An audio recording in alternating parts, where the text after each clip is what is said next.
اولئک علیہم صلوات من ربہم ورحمہ واولئک هم المہتدون۔ سورہ البقرہ آیت نمبر 157۔ فرمان رب ذوالجلال ہے یہ وہ لوگ ہیں، یعنی صبر کرنے والوں کے لیے، اور بشارت اللہ رب العزت جو ارشاد فرما رہے ہیں کہ یہ وہ لوگ ہیں جن پر اللہ کا درود ہے، یہ وہ لوگ ہیں جن پر اللہ کا درود ہے اور اس کی رحمت ہے۔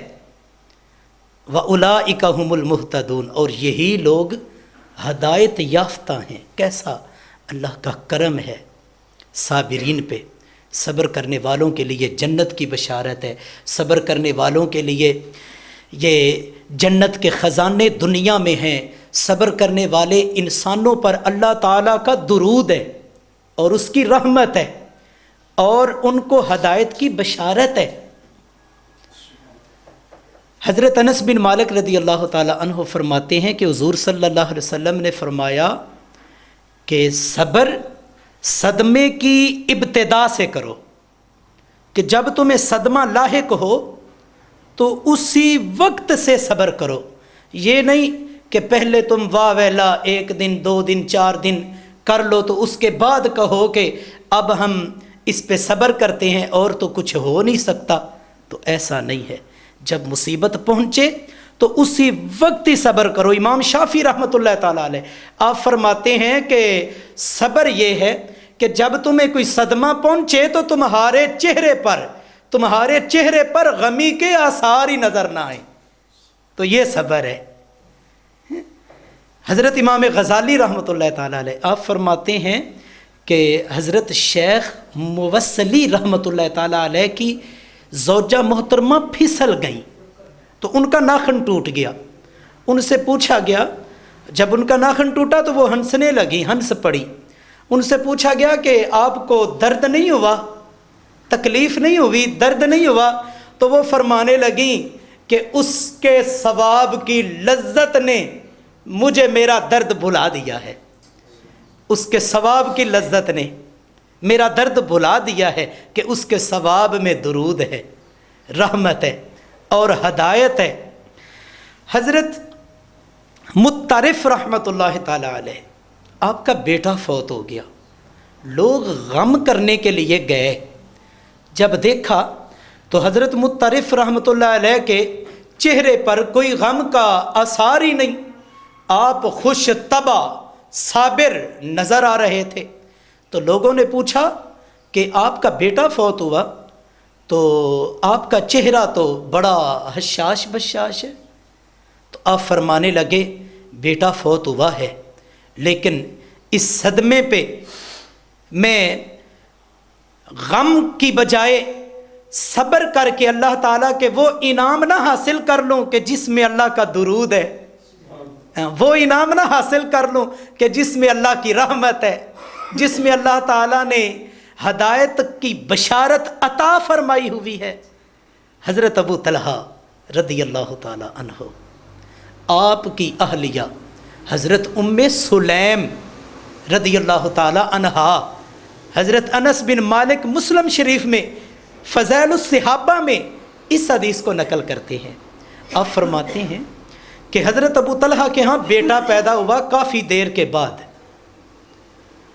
بڑے سالوں کے بعد ایک بیٹا پیدا ہوا۔ آپ نے اسے پکڑا اور حضور صلی اللہ علیہ وسلم کے پاس لے گئے، عرض کرنے لگے یا رسول اللہ صلی اللہ علیہ وسلم اس کا نام رکھ دیں۔ آپ نے اس کا نام عبداللہ رکھا، عبداللہ نام رکھا۔ بڑی محبت ہو گئی باپ کو۔ کچھ وقت گزرا کہ بیٹا بیمار ہو گیا، ہر روز باپ اٹھائے رکھتے اور اس کی خاطر خواہ اس کی تواضع کرتے، اس کا خیال کرتے، اس کی ماں بھی باپ بھی، لیکن بیٹا زیادہ کمزور ہو گیا۔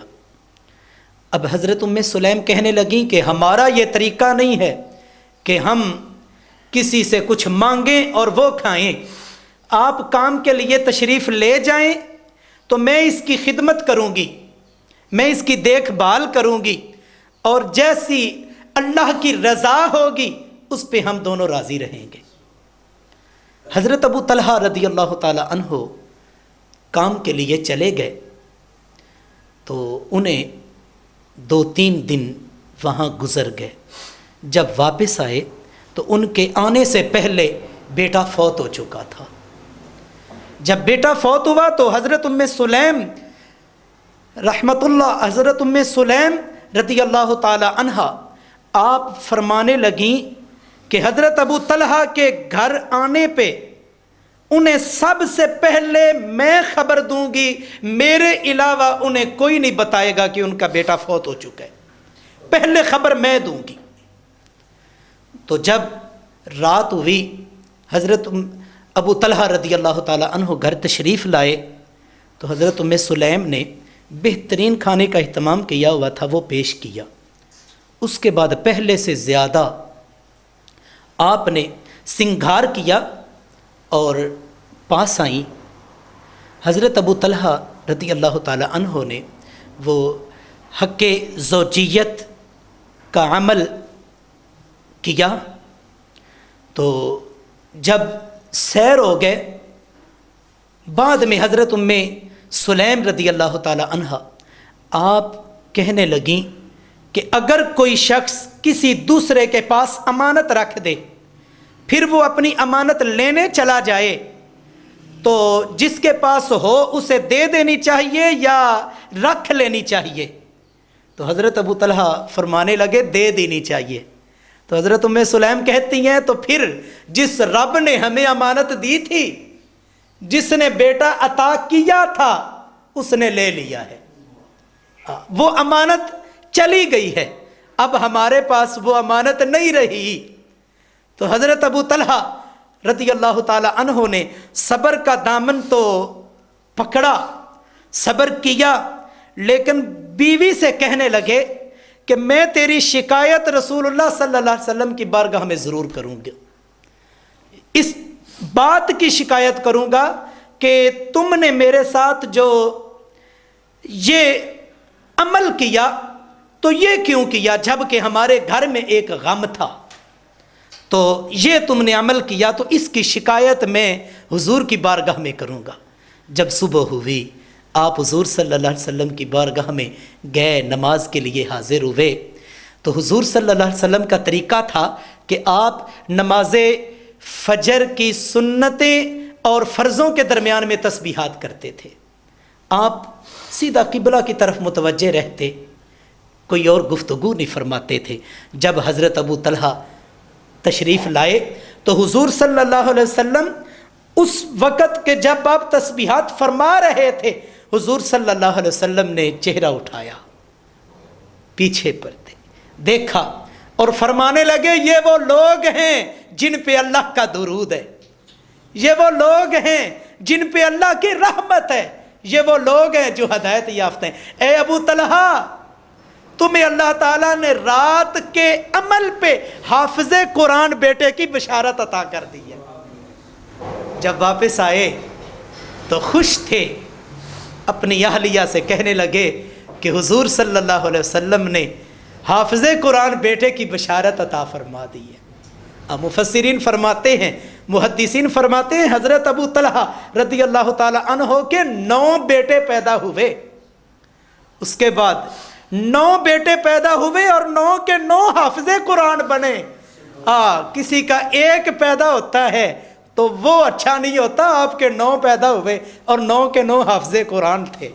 صحابہ کرام رضوان اللہ تعالیٰ علیہ مجمعین ان کو کھڑا کر کے ان سے قرآن سننا کرتے تھے، قرآن مجید کی تلاوت سنتے اور کہتے کہ یہ رسول اللہ صلی اللہ علیہ وآلہ وسلم کے بشارت والے ہیں، انہیں حضور صلی اللہ علیہ وسلم کی بشارت نصیب ہوئی ہے. تو یہ وہ حافظ قرآن ہے، ان سے قرآن سنا جائے. اللہ تعالیٰ نے صبر میں وہ مقام رکھا ہے کہ وہ دولت رکھی ہے کہ جس کی مثال نہیں ہے.